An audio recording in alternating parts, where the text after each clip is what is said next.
Developmental systems approach. An orientation for understanding human development, the developmental systems approach denies a simplistic nature versus nurture argument about development.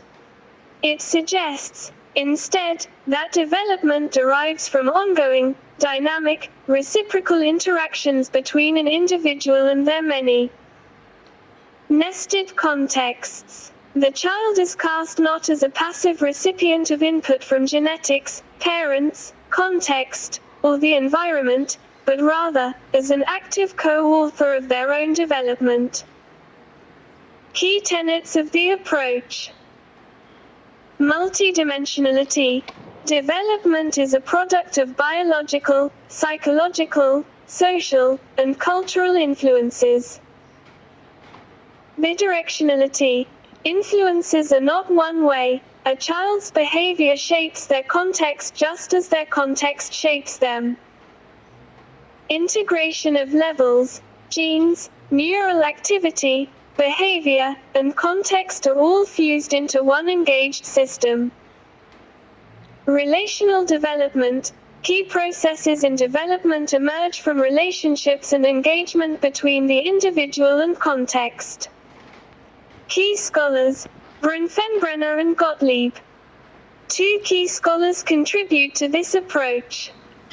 1. Yuri Bronfenbrenner developed the bioecological model for structuring the environment into a series of nested systems.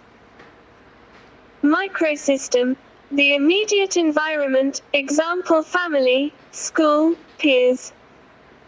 Mesosystem, the connections between microsystems, example, the relationship between the parents of a child and the child's teachers.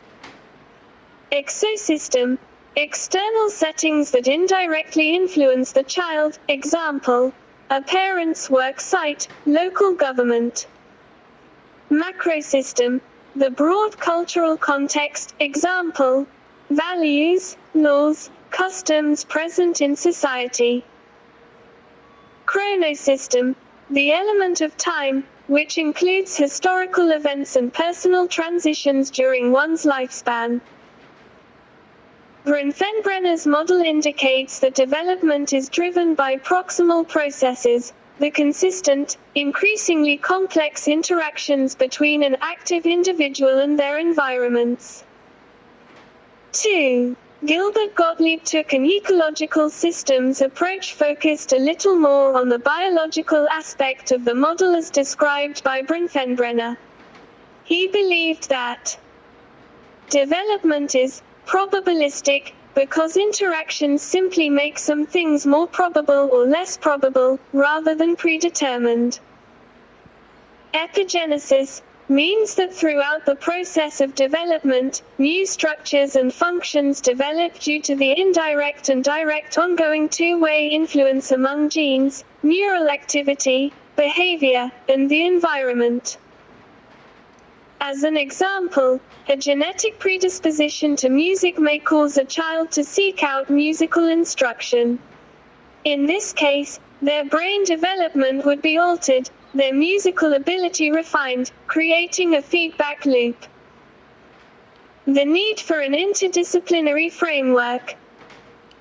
The developmental systems framework requires an interdisciplinary approach built into the framework itself, as no one field can fully capture the complexity of the interacting systems of development, example, psychology, biology, sociology, neuroscience. If the aim is to understand why a child develops the way they do, one must consider neuroscience, for brain development. 1. Genetics, for predisposition. 2. Psychology, for behavior and cognition.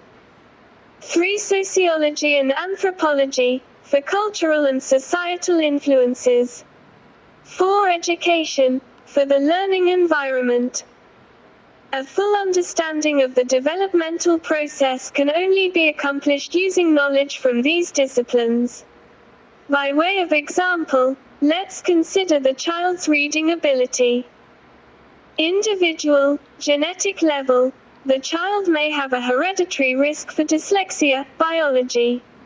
Microsystem. The family setting may have limited reading materials, and the parents may be too busy or not have the skills to read with the child. Family context. In the classroom, the teaching style may be mismatched with the child's preferred learning style. School context. Mesosystem. There is a lack of collaboration between the parents and teacher, so there is not consistent implementation of support. Exosystem. The school budget has cut the reading support staff position. Macrosystem. The values of the society put a greater emphasis on standardized test scores than on individualized learning, so the teacher feels the pressure to teach to the test. Chronosystem. The family has recently moved and the child's routine and social connections have been changed. An intervention using this framework would be holistic, including tutoring specific to the child, individual, workshops for parents, microsystem, regular communication between parents and teacher, mesosystem, working towards obtaining school resources to help with support for students, exosystem. All of these processes contribute to improve the intervention to develop outcomes on multiple systems level, thus increasing the likelihood of a successful intervention dramatically.